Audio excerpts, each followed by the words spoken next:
Par tām stadijām bet arī neifiliem, ezinofiliem. Tas būs citā jautājumā. Tas nav šajā jautājumā, tur būs par citu komentāru. Labi, tad nākamais ir 8. jautājums. Eritrocīta funkcijas, eritrocīta neattieciskais metabolisms, eritrocīta osmotiskās rezistences, asins grupas, ADO sistēmas antigēni, aglutinogēni un antivielas, rēzus antigēns un antivielas. Varbūt pastāstīt, ko jūs zināt par šo te jautājumu. Eritrocīta. Sarkanās asins šūnas funkcija gāžu pārnešana, konkrēti būs skābeklis un CO2, daļai arī plāna gāze būs CO. Tas būs jau nelabvēlīgos. Nelabvēlīgos, jā. Pēc tam buferis būs gan skābekļa buferis, tad piegaidā audijam skābekli, neskatoties uz to, kāds ir parciālais spiediens alveolos, viņš palielinās stipri vai stipri samazinās alveolos, tāpat tā oksigenācija stipri nemainīsies audiem. Bija tāda gaidānā rakstīts. Pēc tam arī būs tā pH regulācija homeostāze, jo tas bora efekts mākis. Jā, par bora efektu mēs runāsim, pie ārpošanas. Labi. Un tad jūs arī paši veicāt eritrocītu osmotiskās rezistences testu, vai jūs atceraties, kādēļ ir tāds arī vispār jāveic un ko mēs no tā vērojām, ko mēs varējām ieraudzīt. Tātad normāli mūsu asiņu pH, asiņu osmotiskā koncentrācija tiek uzturēta nemainīgi, vai ne? Tiek homeostazēta šīs te parametrs. Kādēļ tad mēs skatāmies ārpus ķermeņa? Tātad šajā te testā, kāda ir osmotiskā rezistence? Noteikti, cik izturīgi ir tie eritrocīti. Principā, lai noteiktu membrānas izturību, tieši tā, jo mums eritrocīti visi ir viena vecuma, nav viena vecuma, bet eritrocīti ir diezgan ātri bojā ejošas šūnas. Cik aptuveni ilgi dzīvo eritrocīti? 121. Un kur ir tās galvenās vietas, kur viņi iet bojā?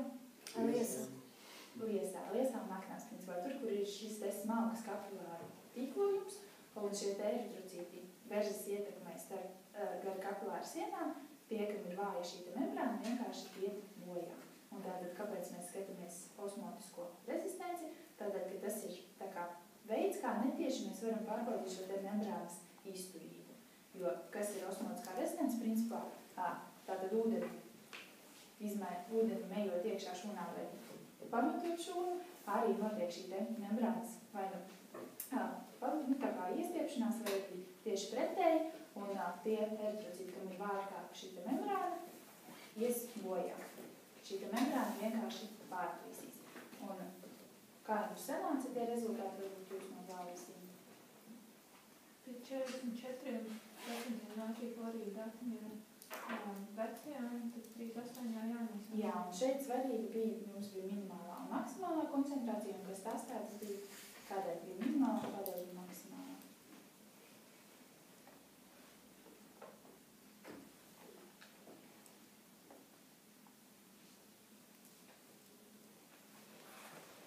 Neatceraties? Tātad minimālā, ko jūs skatījāties, jūs redzējāt, ka šķīduma augšējā daļa jau ir iekrāsota, bet apakšā vēl ir vērojams nogūsmas, kas principā ir eritrocīti. Un savukārt maksimālajā jums jau viss šķīdums bija iekrāsots un nebija vairs nogūsmas.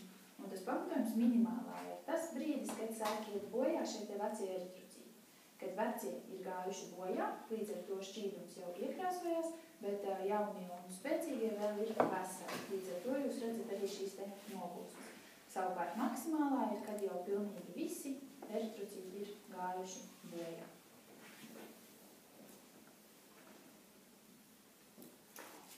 Labi, un vēl kaut kas, ko jūs noteicāt, bija savas asins grupas. Un tagad pastāstiet, kā tad jūs noteicāt šīs te asins grupas pēc kādiem parametriem un kā tad vispār viņas izšķiet. Katram eritrocītam ir antigēni dažādi. AB grupā ir 2 veidi antigēni. A un tikai B ir 1 veida antigēni. Un tad viņiem plazmā ir antivielas. Pagaidiet, saktas? Aglutinogēni bija uz eritrocīta virsmas un antiaglutinogēni, man liekas, tā viņas pareizi sauc, bija iet plazmā. Un atkarīgi no tā, kādie aglutinīni ir uz virsmas, mums ir tātad grupas. Nulles grupa būs, kad neviena, laikam nebija. Ja ir aglutinīni. Tad nulles grupa mums būs tātad, sauksim man vieglāk, ka jūs sauksiet antigēni un antivielas. Ir pareizi arī, kā jūs saucat, bet jaunajā literatūrā ir labāk antigēni un antivielas. Un tātad antigēni, kur atrodas? Uz membrānas. Savukārt antivielas ir plazmā. Ja mēs skatāmies šo te mūto, ja pirmo, tātad Antigēnu nav.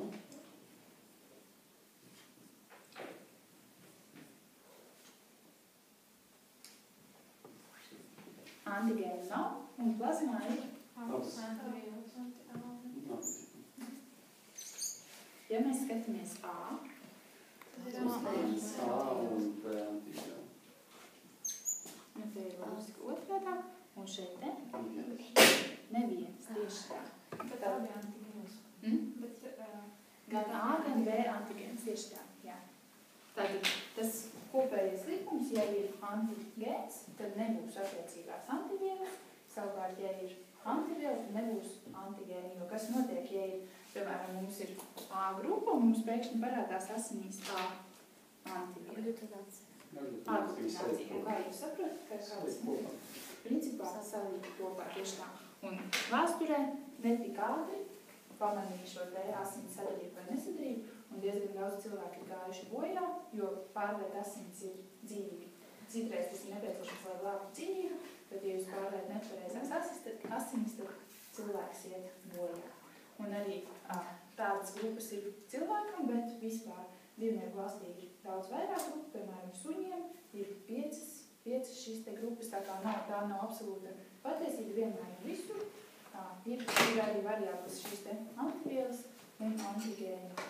Bet cilvēkiem, protams, ir šis te variants. Labi, un par rēzus antigēni un antivielu.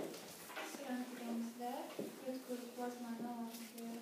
Jā, un ja mēs tagad runājam, piemēram, par rūpniecību, rēzus negatīva sieviete, kur ir rēzus pozitīvs auglis. Kas var būt? Pirmā reize nekas traks nebūs, jo sintezizācija tikai sāksies, bet otrajā reize būs atgūšana. Vai arī varbūt arī nekas tāds Tur jāskatās, cik ļoti saskarās šīs te mātes un bērna asinis, jo teorētiski viņām normāli saskarties nevajadzētu. Bet, protams, ir visādas mikrotraumas, kas nodrošina šo te saskaru. Un tātad otrajā reizē vai trešajā reizē tagad ir visādi paņēmieni, kur tiek neutralizētas šīs te antivielas, kur principā sieviete var iznēsāt arī 5 bērnus un vairāk, bet vēsturiski skaitījās, ka sieviete, kura ir negatīva šī te asins rēzus, kur ir rēzus negatīva, vairāk kā 3 bērnus, to viņi noteikti iznēsāt nevarēs, jo ar katru nākamo bērnu šo te antivielu kļūst arvien vairāk un atgrūšanas reakcija kļūst arvien stiprāka.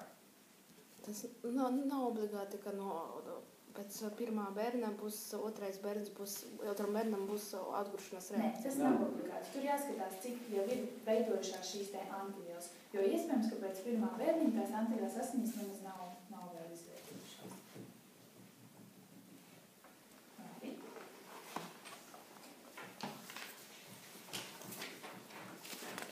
Un loģiski, sievietei, kur ir negatīvs auglis, līdz ar to ir kāda riska neizskāt tieši tā. Un cik aptuveni cilvēki ir populācijā procentuāli rēzus negatīvi, cik rēzus? 85. Jā, 15 aptuveni rēzus negatīvi un 85 aptuveni ir rēzus. Vai tur sieviete, kas ir negatīva, tad viņa nevar būt auglis pozitīvs no tā? Vai? Tieši tas ir tas vienīgs, kad notiks atgrūšana. Lielāka iespēja, manuprāt, auglis būs pozitīvs nekā negatīvs. Jā. Labi. Tad 9. jautājums. Hemoglobīns tā dalību gāzu transportā buferē funkcija. Hemoglobīnu daudzumu noteikšana. Kas tad mums ir hemoglobīns? Kur atrodas? Eritrocītos. No kā sastāv, kā tos Šiem tām subvieniem, kas ir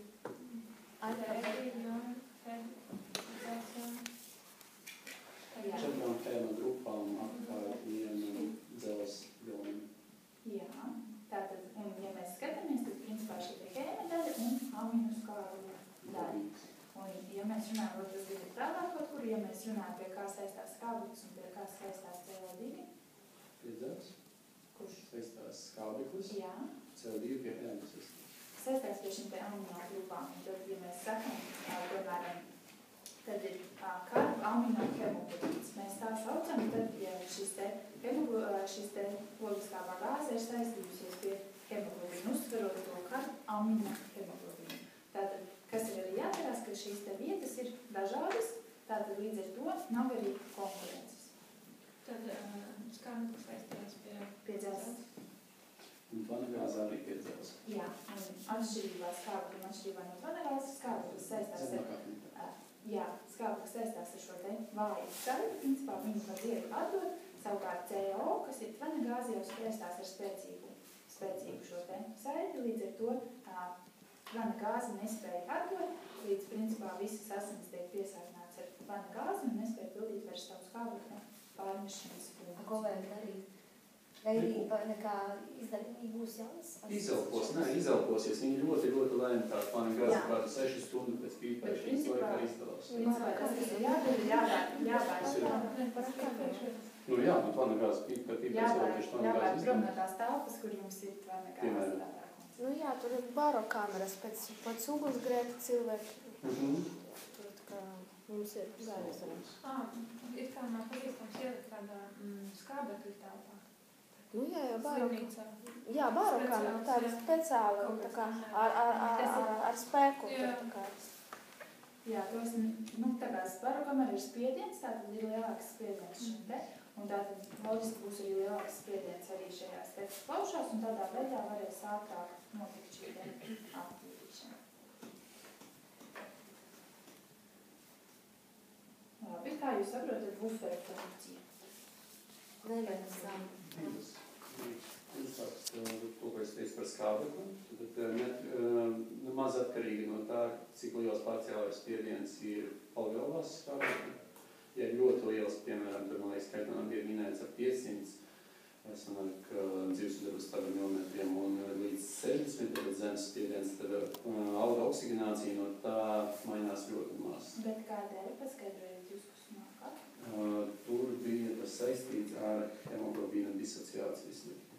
Nu, principā, hemoglobīns nespēja uzņemt vairāk kā pilnīgi piesātināties, jā, tieši tā. Un savukārt par to atdošanu? Un atdošanu bija viņam, jo vairāk viņam tā skābekļa visu, jo labāk viņš to jo labāk viņš atdod tieši tā, jo... Jā, tas bija par skābekli, bet par pH regulāciju viņš arī bufersistēmā, viņš par 3/4 daļām atbild par asiņu buferkapacitāti, tad saglabā pH apmēram vienādi. Tas ir vienkārši, jo viņš spēja saistīt ūdeņraža jonus. Tātad saista protonus, līdz ar to novēršot šo te vides paskābināšanos, šo te pH samazināšanos. Un principā šī te funkcija saistīt ūdeņraža jonus ir visiem proteīniem. Tas nav tikai hemoglobīns, bet tātad hemoglobīns ir arī proteīns, kas spēj saistīt šos te ūdeņraža jonus. Jā, teiksim, mēs ļoti bieži un tā dziļi elpojam, tad būs hiperoksigenācija.